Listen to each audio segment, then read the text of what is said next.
Hello, I'm John Cameron, and welcome to Musicology. There's a style of music, though. You think of Leonard Cohen, Ian and Sylvia, you. But my music is nothing like any of theirs. No, but maybe not. But I mean, I think they share rooms in the same house. Because they're Canadians?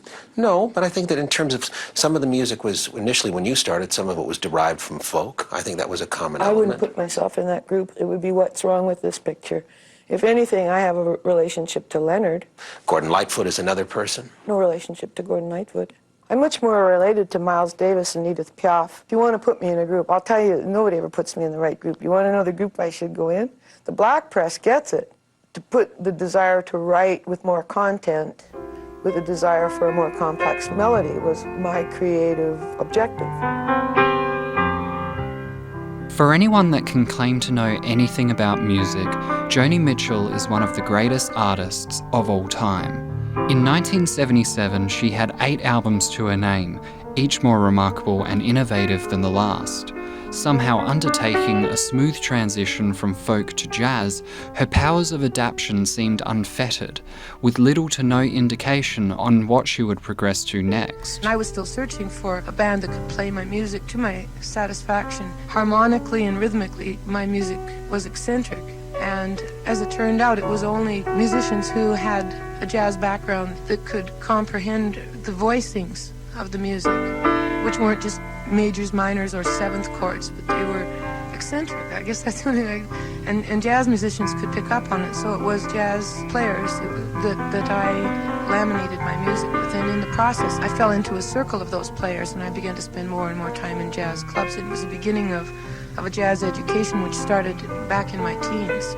And it progressed and followed and led along to Mingus's request that I work with him on that project. Jazz legend Charles Mingus was dying, diagnosed with ALS, otherwise known as Lou Gehrig's disease. But in a true artist's mentality, he became attached to the notion of a final project. He and his wife Sue began to deliberate on how best to execute such an opusculum, with consideration to Charlie's limitations brought upon by his illness. Joni had just released a couple of albums that had veered into, by that point, the very broad jazz genre. As successful as her pursuits would later be regarded, she received a lot of criticism for doing so at the time. The only thing that bothered me about it was there was a reoccurring word that would come up. That's the only thing I can remember negative, and that was that it was pretentious. And that really bothered me because I thought the use of that particular word was for anybody else who wanted to stretch out, for anybody coming up alongside or behind me. You know, I thought that's a very bad attitude for experimentation. Her work, labelled as pretentious back then, regarded as genius now. You know, and then I thought, well, the Americans don't have a very good command of English. Perhaps they meant apprenticeship. The stars were perfectly aligned for a partnership of sorts between Mingus and Mitchell. Time was short. Expectations were high. The result was, for many, unsettled. Even now, 40 years later, a masterpiece for both catalogues that still divides. But actually, they were putting you in a box. They wanted you to remain their jolly old singer-songwriter, didn't they, from 1970 or something? It's the same even with friends. Change in an individual is not heralded by those around them, you know. The other thing was that there were many critics who I thought were ill-informed and missed the point of what I was trying to do, in that they wanted me to be like Ella, or they wanted me to be like, they would compare me unfavorably to existing masters, you know. And I thought, well, they've done what they've done, you know. If I'm going to come into this new arena, I should bring in some fusion, you know, like my roots are different, therefore I should be dragging some of my background behind me. Through it all, you're still Joni Mitchell. You have to retain that, yes. Right. Joni Mitchell's 1977 album Don Juan's Reckless Daughter is an experiment with no predicted or foreseeable outcome. Musically, it's intimidating. If you can process the lyrics, it's confronting. But it's also profoundly alluring. Don Juan's Reckless Daughter was an experimental project. It's spotty, and it's double, and nobody can ever really wade through and digest a double album, it seems. Arguably the opus of the album and perhaps her career, Paprika Plains is Mitchell narrating a meeting of Indigenous Canadians in a bar, describing the afflictions of homelessness and alcoholism, but never once swaying from the true beauty of the people and the Canadian environment.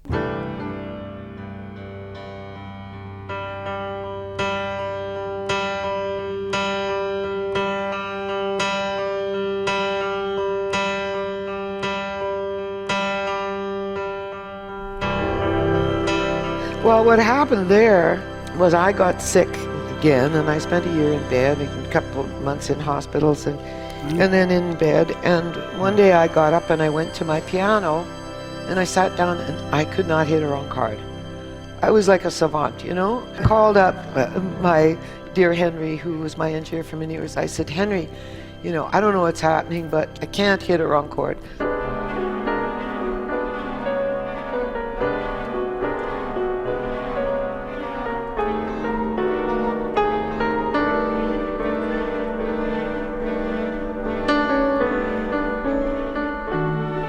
Got to go into the studio. He said, well, I'm sick. I said, well, so am I. What's wrong with you? You know? He said, well, I've got bursitis. So I said, well, you know, I'm just getting over abscessed ovaries and I'm coming back, you know, to life and I'm gimping along. Let's go in. So we limped into the studio in January, and I did 4 passes of improvisation. One was 29 minutes, one was 30 minutes, one was 31. They were all basically 30 minutes. Out of it came 2 hours of improvised music, and we edited it. We didn't have Pro Tools then, which would be much more efficient. We had to cut tape, and I'd have to go, cut there. So it was kind of inexact, you know. We'd rock the tape, we'd cut it, and we'd splice it and tape it together. And it's changing keys, because I was going from all over the place, you know, and resolving back to C. No matter where I went, I could always wander my way back to C, right? And it had a kind of an Irish quality, and I don't know. It was just, so that sat in the can. Then in August, I wrote a song, and I cut it open in the middle and stuck the instrumental in it.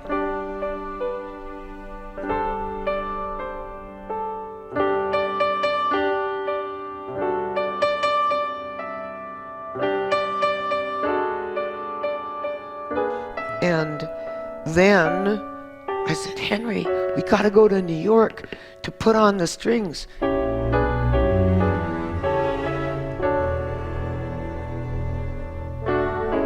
So we limped into New York, we went into this church and we put the strings on, but the strings start the song was cut in August, then it goes to the January part and there's a splice, then it goes back to August. So the strings are bowing across where January meets August, and they go out of tune. So I said to the professor that wrote the score from Berkeley, you've got to cut the arrangement here, open it up, because I'll show you on the tape. We're going across the splice, and the strings are pulling away in terms of intonation. And they went, you know, women hear things, kind of. You know what I mean? It's like you always have to get rid of opera singers when they have their period. They start hearing things. You know? No, it's true. In addition to all of the technical and compositional trickery, if you read the lyrics in the liner notes of Don Juan's Reckless Daughter, where Joni stops singing, the words continue during the instrumental section. Well, I had a dream. I was out on Rolling Thunder, and in the dream I was in a helicopter.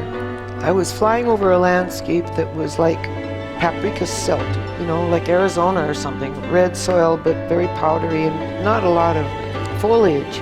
And there was a red cliff, and at the bottom there was a red sandbar and a silt, and there was a little band of Indian men, young Indian men, in plaid jackets and sleeping bags. One was blue, one was green with a red lining. And the older Indians with the gray hair had their braids still, and they had chief's blankets on. And as the helicopter went over, they all looked up with no expression on their faces, and the wind flapped their braids. And we flew over them, and one of them was in a squatting position with a gray chief's blanket on, and he suddenly jumped up and put his hand in the air like liberty, like this, and away on the horizon an atomic bomb went off, but so small, but then it morphed into a golf tee with a big balloon that I had as a child, which was like plasticine colors. It was muddy rubber. We used to have to patch it all the time at the gas station. You know, we'd have to go and get a patch put on it. It morphed into that, and that got bigger and bigger and bigger and bigger and bigger. And then it morphed into an Earth-like planet, which came rolling towards the helicopter. And until it obscured all of the glass of the helicopter, and I got sucked into the frame as an adult, but naked. And it was almost like an early memory, you know, like Mother Earth. It banged against this ball globe Earth.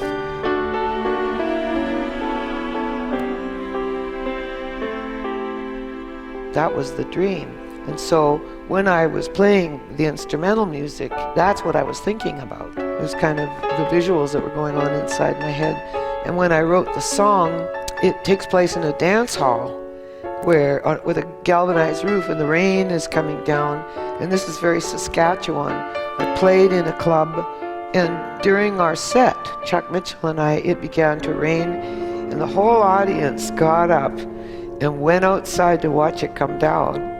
And we went with them.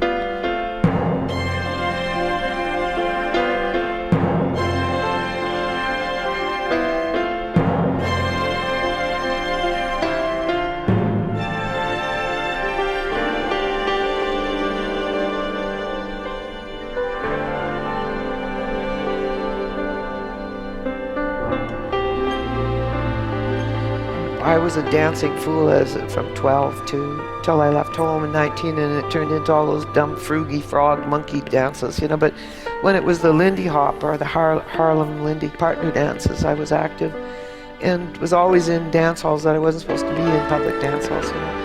And there was a smell in there of cheap perfumes and beer and girls who threw up and who had too much, you know. And so that's all kind of in the song as well.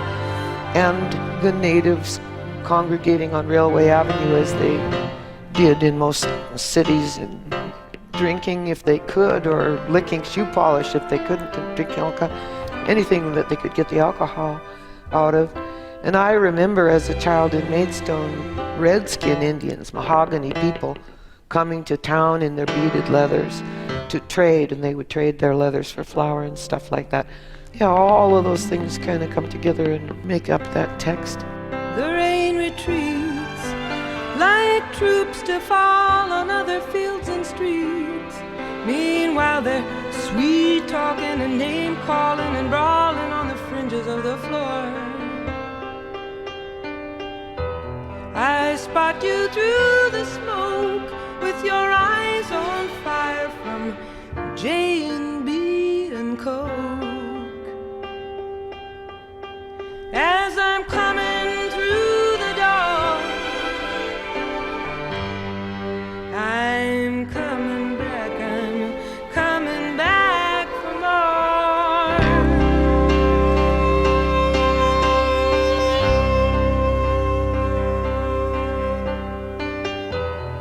The band plugs in again. You see that mirrored ball begin to sputter lights and spin.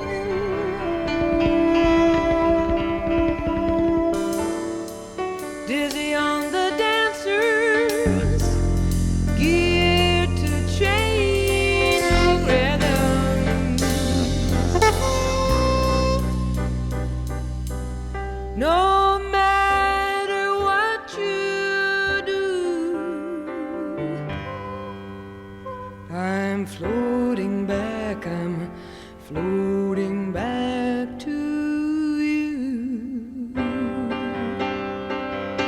A little while later, I got an idea for a tag, and I did that live, and we cut it on to the end.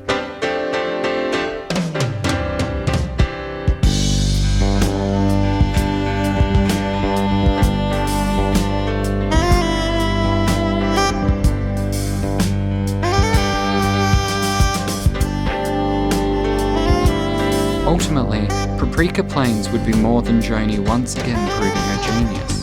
Charles Mingus would hear the piece, enchanted by its improvised piano playing, and make contact. That was mostly the extent of his knowledge of her work, and likewise with Mitchell to Mingus.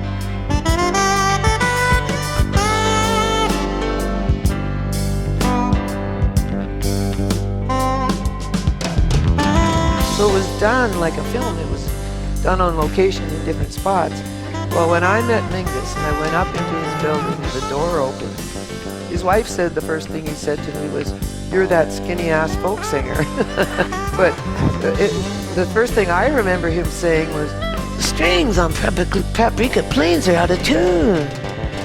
And I went, "Yeah, can you hear that?" You know, Mingus and I immediately... You bonded over bad intonation. Yeah, he could hear it. He had the perception, you know. Charles and his wife Sue felt that Joni, with her inimitable lyricisms, proclivity to explore new music, and dispersions from the music press and jazz snobs, would be an appropriate fit for that final project. Although Mingus would initially have a vision for the collaboration that was not suited to Joni's style. When he discovered he was dying, he called a friend of his who was not a religious person by any stretch of the imagination. And he said, "Daniele, I'm dying. I want you to come over here and talk to me about God." And Daniele said, "Oh, you're talking to the wrong person." So he went out and he bought him T.S. Eliot's Quartet. Charles tried reading it. Charles's wife was quite literary. She belonged to, she had a New York magazine of some kind. Anyway, she read it to him and translated for him. So he gets this idea that he wants to do a piece of music with an Englishman with an Oxford English accent reading from the quartet, pausing, and then me paraphrasing it, spoken, against this cacophony of a full orchestra, and he wanted me to play lead acoustic across it. So I went out and I got the quartet and I read it and I said, "Charles, I can't condense this stuff. I'd rather paraphrase the Bible than this. You know, I think I can see where his inspired lines are and where his filler is. I think I can see what I could take out, but somehow or other the filler is the necessary chain. I can't do it." Charles would dispense of that idea. So he wrote 6 songs, which he called Joni 1, 2, 3, 4, 5, 6. Instead, his instrumentals would provide guidance for Mitchell to do what she does best, lyrics. What's often not appreciated about the project, even with acknowledgements of its eccentric nature, is that Joni was frequently writing and singing to instrumental solos, a difficult task for a writer and singer. Another point of contention between the two is that Joni embraced jazz fusions of both acoustic and electric instruments. Charles played an upright bass until he couldn't. This conflict of styles, from the perspective of someone trying to write a person's epitaph to the subject of that epitaph, would result in multiple versions of each song being recorded as the discovery for the ultimate balance or resignation was found. This next song is also Charlie's melody, and really the story is his too. So when I sing this, imagine me pissed off and romantic and seriously ill, hopefully not finally ill, and staring out the window of the 44th floor of a building in New York that overlooks the Hudson River. The rain slammed hard as bars. It caught me by surprise. Much of the planet and shook me down for alibis. I'm waiting for the keeper to release me,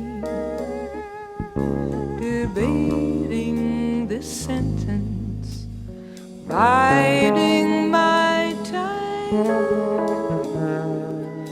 And when I went out to visit him, there was one melody that jumped out at me, which became a song called Chair in the Sky. That was the first one I liked, and I said, "What kind of a theme do you hear? What subject matter do you hear for this?" And he looked at me really wryly, like this real wry expression. "That's about the things I'm gonna miss, motherfucker."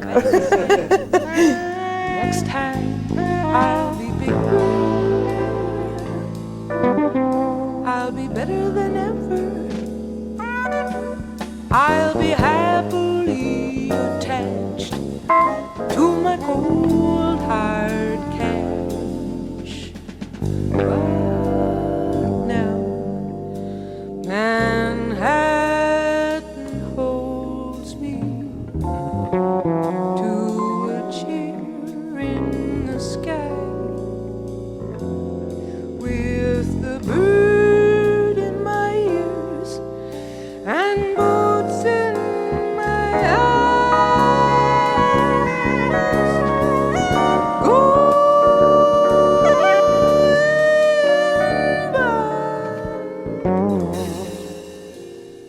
that song is pretty much about, you know, he's talking about next time when I come back, I'll be bigger, I'll be better than ever, I'll be rich as Standard Oil, and it was like Rumpelstiltskin, you know, guess my name, you know, what am I going to miss?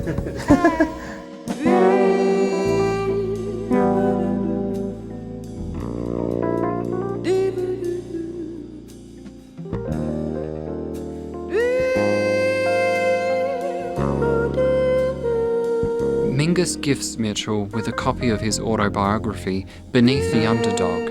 In it, there's a story of Mingus and his wife Sue before their relationship truly bloomed. She asks, how would you approach life, and if you could do it all over again? His response was selfish, claiming that he wouldn't fall in love, he would be ruthless to others and focus only on his money. Mingus then writes, and if she believed that, she would never have become my wife. There's things I wish I'd done.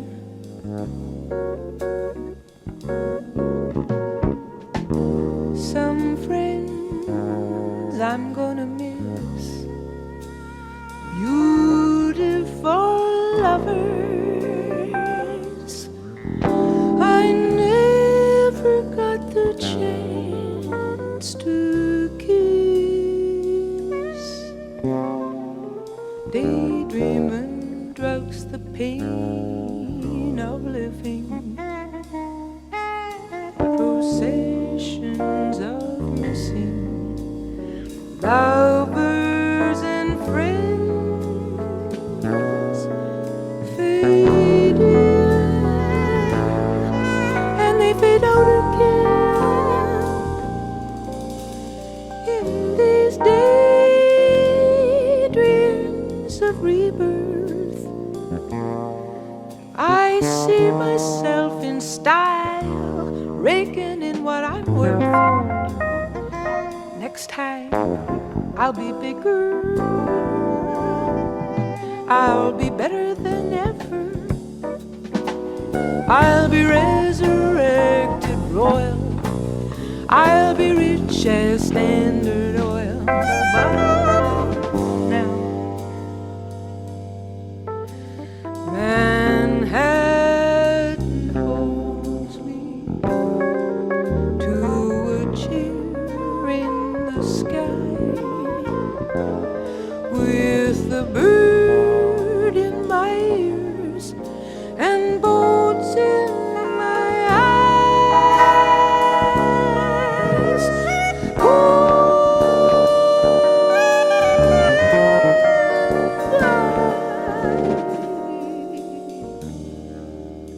She submitted a tape to him the moment it was done. He loved it. However, Joni wasn't happy with the vocal performance and decided to polish up the track, making it more congruous with what would become the rest of the album.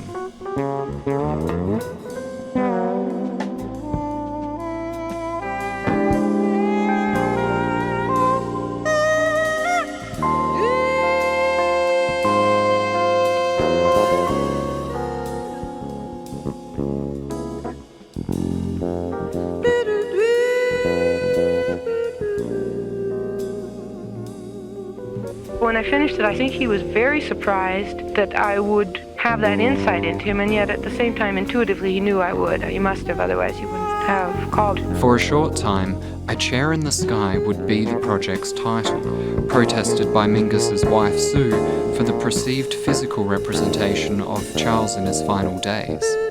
She wanted him to be remembered as a lively genius, rather than lacking physical or mental mobility.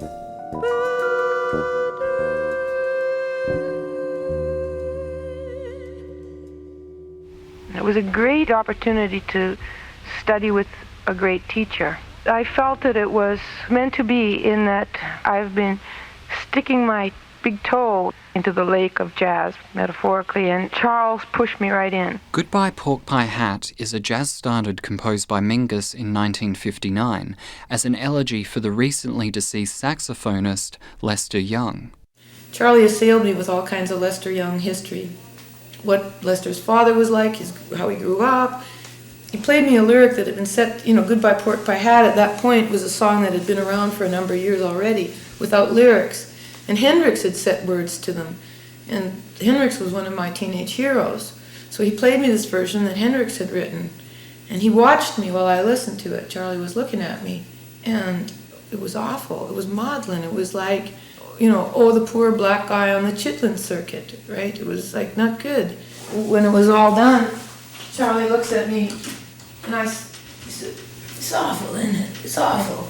You know, and I was surprised because if there's anybody that can write good lyrics, he's the guy to jazz, right? So then he gives me about 5 or 6 versions of Pork Pie Hat. Tells me to take my choice. Each one has a different solo. I picked one that I liked the solo the best in, and it had a passage of triple tonguing in it.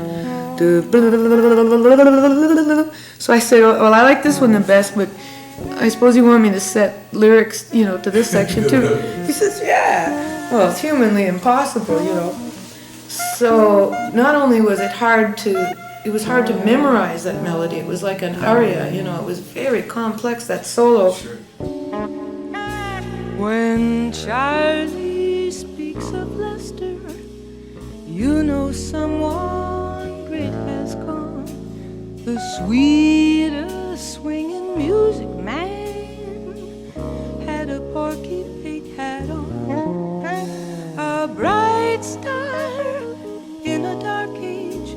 When the bandstands had 1,000 ways of refusing a black man admission, black musician.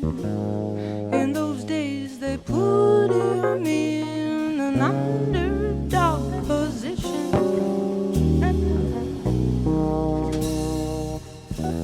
Sellers and chitlins.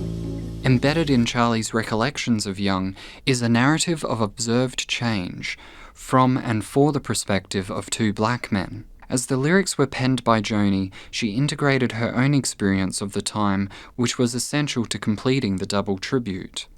I'm a stickler for the word being married to the melody without messing with English inflection. So if a word has a certain emphasis on a certain syllable, the melody has to too. So between the difficulty of the melody to begin with and this, you know, standard to my craft, it was a nightmare of this thing. And then in the telling of the story, what am I going to tell? I decided that all 3 of us were going to be in the song, that Lester was going to be in it, that Charlie was going to be in it, and that I was going to be in it also as a narrator. When Lester took him a wife, arm in arm went black and white, and some saw red, and drove them from their hotel bed. Love is never easy. It's short of the hope we have for happiness, bright and sweet. Love is never easy street. Now we are black and white, embracing out in the lunatic New York night. It's very unlikely we'll be driven out of town or be hung in a tree. That's unlikely. Again, it's important to note that Joni's writing and vocal are accommodating to the base material of what's around it, not the other way round. The instrumental and vocal are towing the line of a conversation that only few musicians can make intelligible. Tonight, these crowds are happy and loud. Children are up dancing in the streets. In the sticky middle of the night, summer serenade of taxi horns and fun arcades, where right or wrong under neon every feeling goes on. For you and me, the sidewalk is a history book and a circus, dangerous clowns balancing dreadful and wonderful perceptions. They have been handed day by day generations on down. I had it all written, but I couldn't get the last verse. And Charles was dying. I mean, he was deteriorating rapidly, and I wanted so much to have this completed before he died. You know, I wanted him to see it all finished so he could lie down easy, you know. It was a race against time, and that made it doubly frustrating.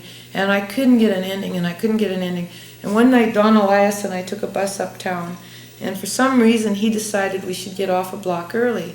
We got off, we came up out of the subway, came up like in a cloud of steam on somewhere in the late 40s or the early 50s, at about 8th Street, I think, or something. We look ahead, and 2 blocks up the street, you see this group of pimps standing there. You know they're pimps, they all got the same hat on, broad-brimmed, light-colored with a dark ribbon on it. So I'm curious, I say, what are they looking at, you know? And it's right on our route. So we go walking up to this place. It's under a red and black striped awning that this is taking place. Red and black striped awning, circle of pimps, 2 little kids. They were the first paupers I'd ever seen. One was about 9, one was about 12, and it was about midnight. They're up in the street and they're dancing, like doing all of this robot action. And these pimps are laughing, and one of these guys slaps his thigh, bends over and says, well, it looks like the end of tap dancing, he says. And I got this picture. These kids were like the new growth, you know. I thought, you know, even with Lester gone and Charlie going, there's always something innovative coming on, because I'd never seen this dance. And just then I looked up, and the next bar down in red script said Charlie's. So I took it to be an omen, you know, and I turned to Don, I said, this is my last verse. So I got very alert, and we stood there for a while laughing, watching these kids dance. And as we turned to leave, I took one glimpse back, and you know what it said on the red and black striped awning? Pork Pie Hat Bar. The name of the bar. Named after Lester. Yeah. So one night we went into this bar. I kept pestering to take me in there. Well, it was in a tough neighborhood, and it was like where the pimps, when they have their women around on the corner, you know, they go in. So it wasn't exactly a place for a blonde woman to be going. And I kept pestering Don, you know, to take me in there for a long time. Finally, one winter's day, we pulled into the parking lot next door, and he said, okay, tonight we're going in. We went into this place. It had a red and a blue light bulb, or a red and green or something, you know, some kind of like bohemian lighting. Black and white posters of Lester all around the place. There was a Lester Young record playing on the jukebox as we came in. In the back were all these pimps with their hats on, completely immobile, playing backgammon and chess, just so cool that they didn't ruffle anything. They looked like they were cut out of cardboard. And the whole place was full of this kind of beigey smoke. And up the central aisle, the only thing that was moving, aside from, was this guy, the same guy, this was nearly a year later, that said, looks like the end of tap dancing, and he was just tapping up a storm. Up and down the aisle, he kept dancing up and down the aisle. And behind the bar was a guy who was kind of pear-shaped. He looked like an endomorph. He had small shoulders and was given to putting on fatty tissue. He must have had some female hormones in him. You know what I mean? He just had like sort of... Anyway, he was wiping a glass behind the bar, and there was one woman in there. It was all men in there, all pimps in there. It was a pimp's bar, right? But it was so colorful, you know. It was, my God, what a sign from someone. Yeah. We came up from the subway on the music midnight makes, to Charlie's bass and Lester's saxophone in taxi, horns and brakes. Now Charlie's down in Mexico with the killers, so the sidewalk leads us with music to two little dancers dancing outside a black bar. There's a sign up on the awning, it says Pork Pie Hat Bar, and there's black babies dancing tonight.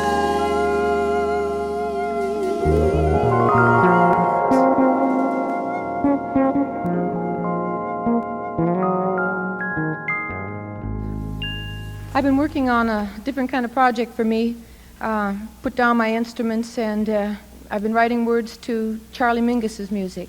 This is a song, imagine yourself in Las Vegas with sheets and sheets of flickering neon, okay? Suppose you see Wayne Newton walking along the street in a wig and a flyless suit. Frank Sinatra snapping his fingers, followed by a whole chorus line in ostrich plumes. This is the American dream. This guy went to Vegas and could not lose. Plus, he was a man of humble origins. He managed a dry cleaning establishment in Des Moines, Iowa. He picked out a booth at Circus where the cowgirls filled the room with their big balloons. The cleaner was pitching with purpose. He had dinos and Pooh Bears and lions, pink and blue there. He could not lose there. He's lucky, the cat's lucky.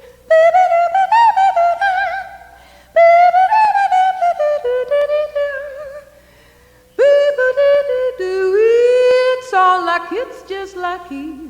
You get a little lucky and you make a little money. Des Moines was stacking the chips, raking off the tables, ringing the bandits' bells. This is a story that's a drag to tell. In some way, since I lost every dime I laid on the line, but the cleaner from Des Moines could put a coin in the door of a Jaun and get 20 for one. It's just luck. The dry cleaner from Des Moines touches on a similar mentality that anyone facing death might resign themselves to. Well, maybe I'll get lucky.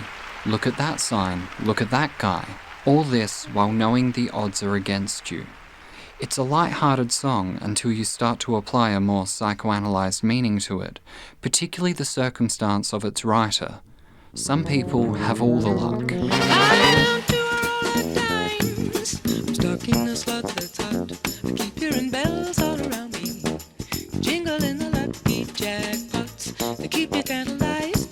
They keep you reaching for your wallet here in Fool's Paradise. I talked to a cat from Des Moines. He said he ran a cleaning plant. That cat was clanking with coin. Well, he must have had a genie in a lamp, 'cause every time I dropped a dime, I blew it. He kept ringing bells, nothing to it.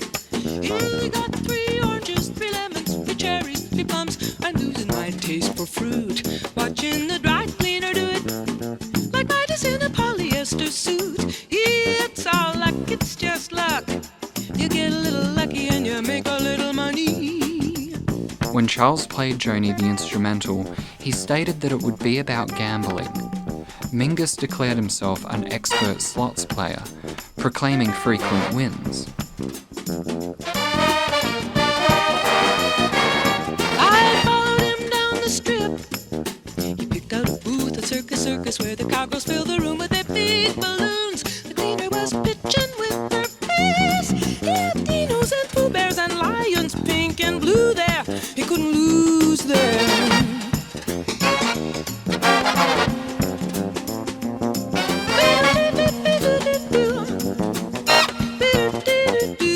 It's all luck, it's just luck. Remember, Joni wasn't just writing her own lyrics of even Mingus's epitaph. She was taking facets of his personality and turning them into diamonds. Since I lost every dime I laid on the line, but the cleaner from Des Moines could put a coin in the door of a Jaun and get 20 for one. It's just luck. The alternate mix seems to have more horns peppered throughout, in a much more reverberated presentation. There are also a few synth stabs accompanied by a completely different vocal performance from Joni.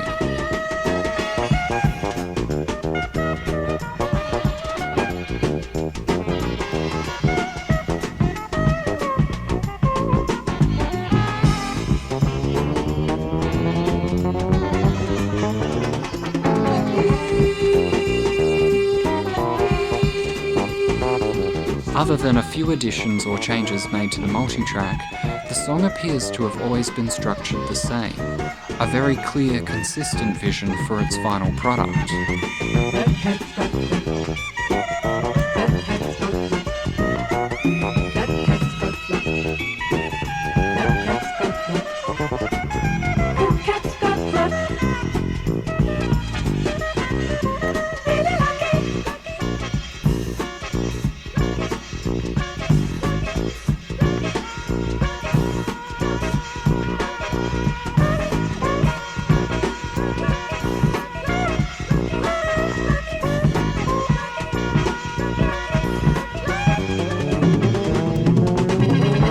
was lucky, man. God blessed me, you know. I was blessed by God. While most on the album would lyrically have some level of association with Charles, Sweet Sucker Dance seems to deviate from the central theme. If anything, it would have been more appropriate on Don Juan's Reckless Daughter than Mingus. That, however, didn't seem to be an issue for the man himself. The first section seems to be an internal monologue of one assessing their own depressive state and the potential effect such mentality could have on their partner. I almost closed the door, canceled on everything we opened up for.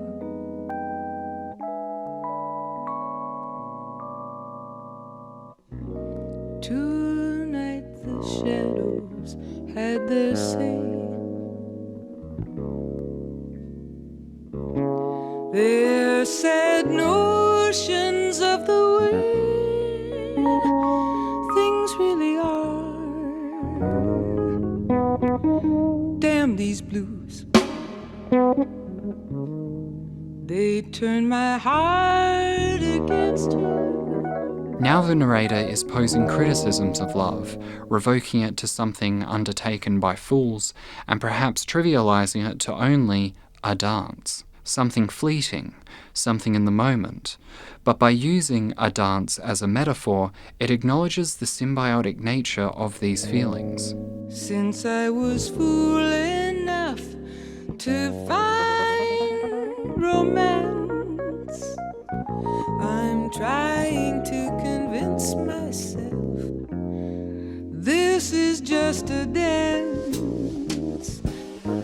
We move in measures through love's changing faces, needy and nonchalant, greedy and gracious, through petty dismissals and grand embraces. Joni continues the movement metaphor, now assigning characteristics. Needy and nonchalant, one's exterior different from their interior. Greedy and gracious, a successful but appreciated outcome of one's own yearning. As would be repeated to close out the song, this section contains generalizations of a diversity of circumstances. Whatever can be assigned to an individual, by the end, most of us get through it. We're all survivors. Like it was only a dance. We are survivors. Some get broken, some get mended, some can't surrender. They're too well defended. Some get lucky. Some are blessed and some pretend. In this part, we're given further insight into the relationship. For whatever reason, the narrator's partner is away, leaving them to dance by themselves. Tonight's A Dance of Insecurity is seemingly a description of the necessity of having that counterpart around to undergo the activity with conviction. We're dancing fools, you and me. Tonight it's a dance of insecurity. It's my solo while you're away.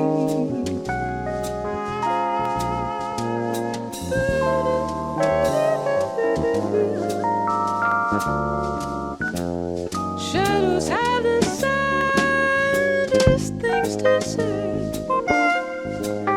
Love, we can't live without it. Why do we go out and get it just to turn around and doubt it? Like we're scared to care. It's hard to talk about it. Oh, it's only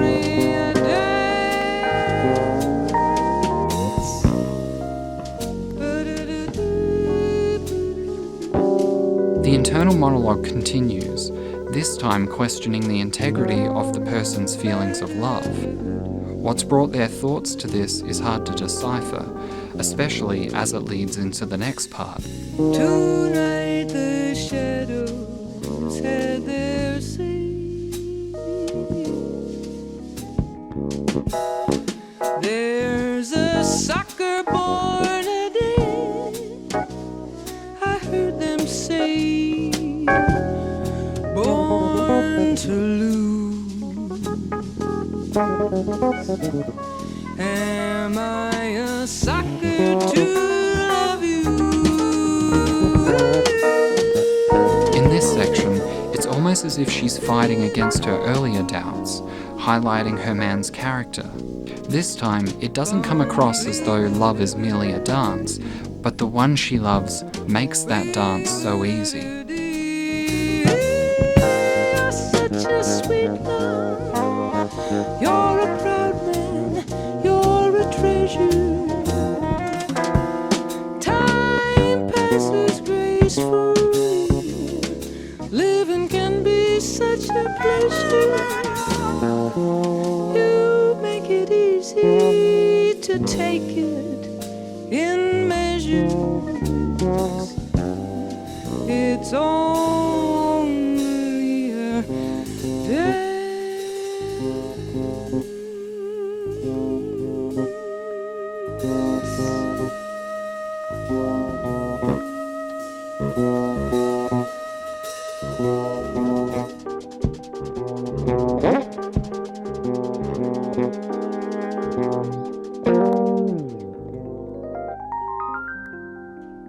When Charles was teaching me the melodies, he played me a lot of things of his that have been done by different people, and he was constantly saying, "He playing the wrong note. That's the wrong note." So I got brainwashed with the wrong note, the wrong note, the wrong note.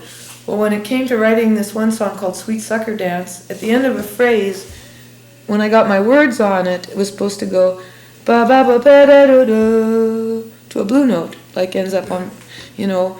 And the way the words were, it sounded better if I went ba da ba ba ba ba ba, right, to open it up. So Charlie, I go and I sing it that way, and Charlie says to me, "You're singing the wrong note." I said, "I know, but Charlie, if you listen to the word, it seems better if it goes up than if it goes to a blue note to me." And he said, "But that's a square note." I said, "Well, you know, Charlie, your note's been hip so long It's not square. that it's square now, like, you know, and this one's been square so long that it's hip now." And he looked at me, he gave me a real wry look, and he said to me, "Okay, motherfucker, you sing your note and my note and put in a grace note for God." While most songs on the album would be based on compositions by Charles Mingus, towards the end of production, as his health was further declining, Joni would need to contribute more of her own. We went out to supper, a big group of people, after the show last night, and came back into the hotel, and there were people singing in the lobby, and people were singing in the bar. I met Tim in the bar, and he said, "Hello, Joni, how you doing?" I said, "I'm doing fine, Tim." And he said, "What are you drinking?" I said, one wine." And the waiter behind the bar said, one wine, like this. It was like every place we went, everybody was on, you know. So for about 3 days, I mentioned this to Henry Louis, my partner in crime in the records, that I needed some wolf sounds for this particular song. So last night I was at a gathering of people, and a guy happened to bring up out of nowhere the fact that a friend of his had just recorded some wolves up in someplace northern. So I said, "Oh, you got to send me a tape of that." He said, "I got it right here." So seek and you shall find, I guess.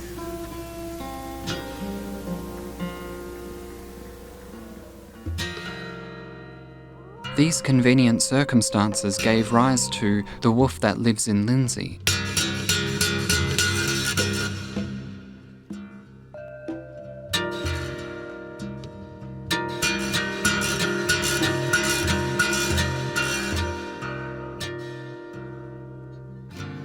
Of the darkness in men's minds, what can you say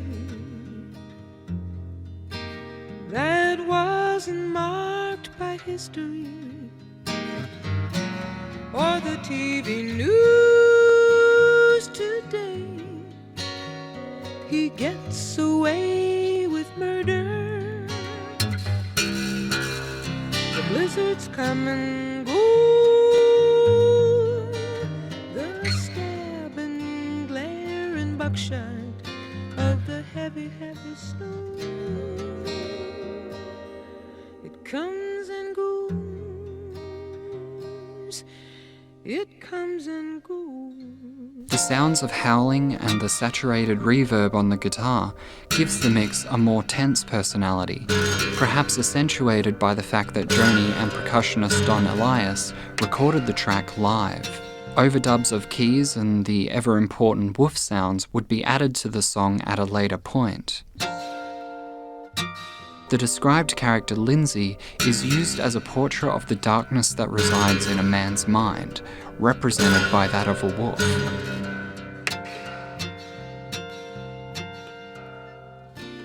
His grandpa loved an empire. His sister loved a thief. And Lindsey loved the ways of darkness beyond belief. Girls in chilly blouses, the blizzards come and go, the stab and glare and buckshot of the heavy, heavy snow. It comes and goes, it comes and goes, it comes and goes. What's painted is a caricature of someone engaged with morally questionable activities, perhaps stemming from a less than perfect upbringing. A victim of lacking role models, a common cause for darkness.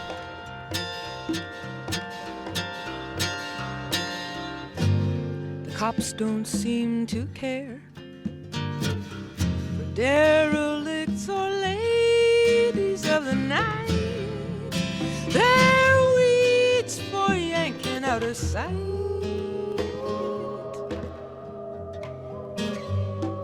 If you're smart or rich or lucky, maybe you'll beat the laws of man. But the inner laws of spirit and the outer laws of nature, no man can, no man can.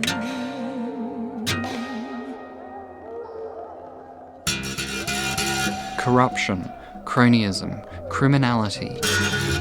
Perhaps temporarily auspicious, but ultimately the human employed becomes less human. They're more removed from what should be considered important in life, including themselves.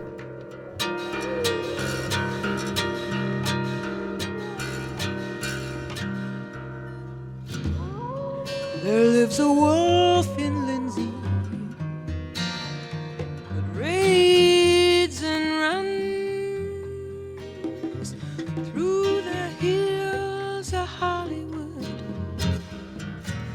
and the downtown slums.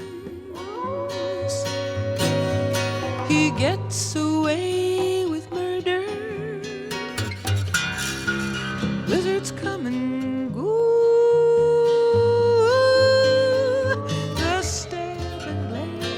Buckshot of the heavy, heavy snow.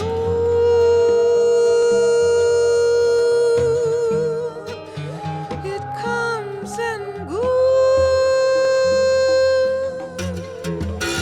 It comes and goes.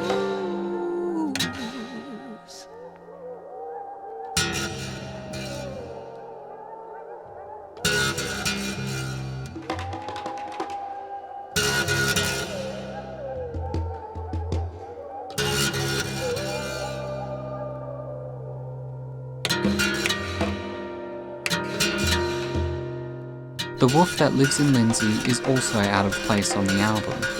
It's perfectly suited to the lyrics of Hejira or the experimental instrumentation of Don Juan's Reckless Daughter, which is around the time it was first conceived. But it clearly had its essential approval from Mingus, and why wouldn't it? The song isn't her most famous or best, but it is everything that makes Joni Mitchell great.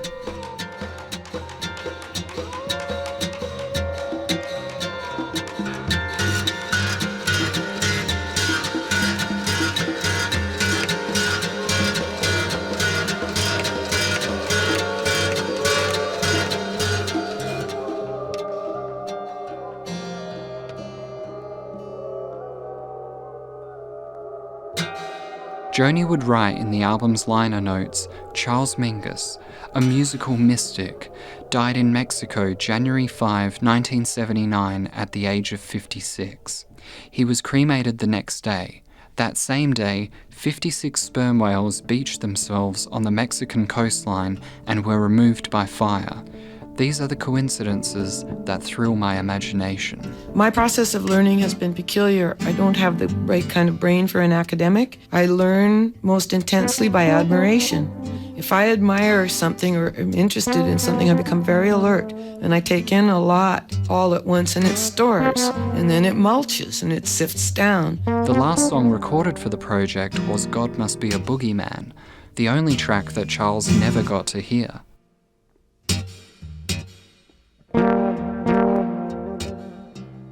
He is three, one's in the middle unmoved, waiting to show what he sees to the other two, to the one attacking so afraid, and the one that keeps trying to love and trust and getting himself betrayed. Like A Chair in the Sky, it was based on the opening pages of Mingus's autobiography, and that seems to be the perfect surmise of Joni's relationship with Charles.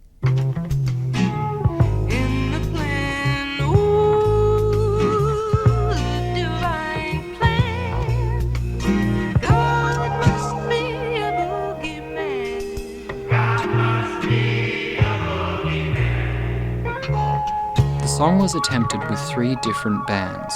One night when Mitchell was mixing one of those versions, revolutionary bassist and significant Joni collaborator Jaco Pastorius requested to play on it. Creating a more stripped-back mix, this is the version that opens the album, an epitaph that, even for Joni, was imperfect, but was enough to capture the spiritual and humid nature of the legendary Charles Mingus. Why'd he let him talk him down to cheap work and cheap thrills? In the plan, ooh, the insulting plan, God must be a boogie man. God must be a boogie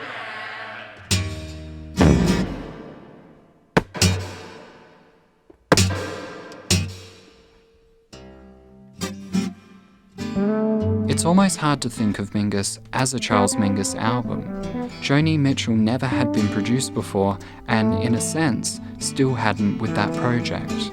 Ultimately, she had her choice with the band that was featured on the final product, having tried several versions with several bands chosen by Charles himself. We tried a lot of different bands, but it kept coming out kind of traditional, and Jaco finally said to me, you know, what are you doing that old tired stuff for? Your work's more progressive. And I went, oh, do you really think so? You know, because they never told me they thought it was progressive or what they thought. They just came in and played. The ethics behind that decision are questionable, but the final product is a best-intentioned collaborative opusculum that will forever hold significance in the catalogues of 2 great artists.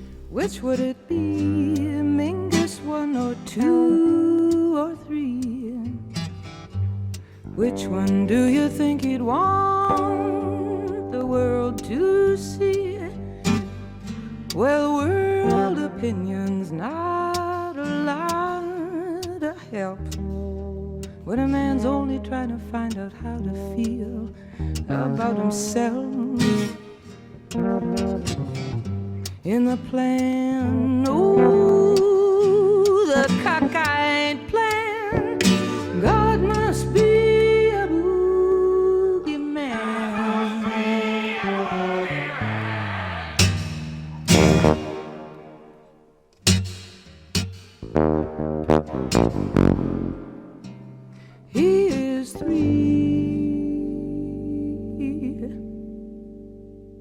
Thank you for listening to John Cameron's Musicology.